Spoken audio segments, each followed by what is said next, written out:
Hey folks, we're in the middle of a unit reading to understand our world, in which we study texts that explore issues in the world around us. This week's focus will be civil rights. What are they? How are they attained?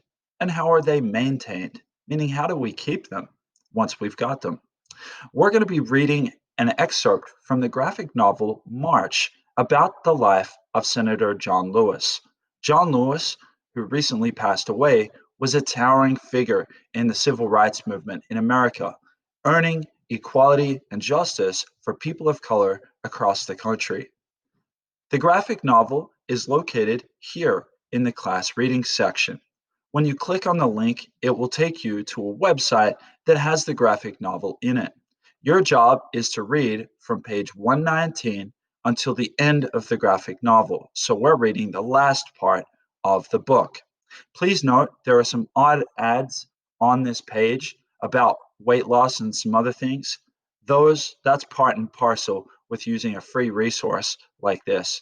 It's unfortunate, but please just ignore those ads and read the comic. Once you're done with the graphic novel, you're going to complete a Pick 2 assignment.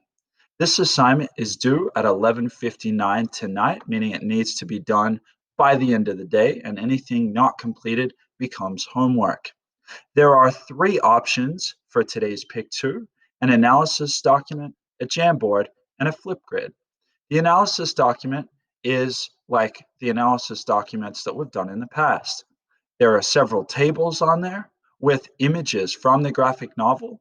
There are questions about your reactions to those images, and you are to put your name and class period on the right. You would respond to two of the tables to complete this part of the assignment.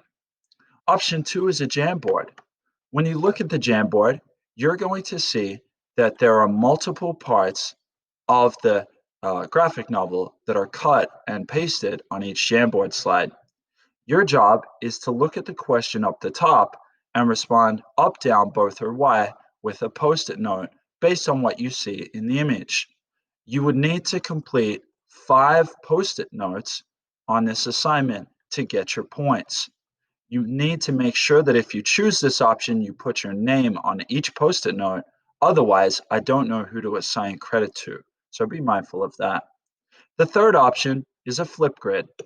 When you look at the things that we read that Greta Thunberg said, and when you think about what we read in terms of the graphic novel March, how do you feel? What do you feel? What are you thinking about her response, and how do you see the connections between these two texts? Your job is to respond to these questions in a Flipgrid, and you can see the link is located right there. Once you're done picking two of these options and completing them, your job is to fill out this Google form in which you reflect on what you've just done. This is a very important step that some of you missed on the last Pick 2. I use this to locate your work quickly and efficiently and to assign credit, and it's part of the grade. So please make sure that you get this done as well. That's the Pick 2 for this week. The class readings first, and then the Pick 2. I wish you the best of luck, and I can't wait to see the creative work that this assignment inspires.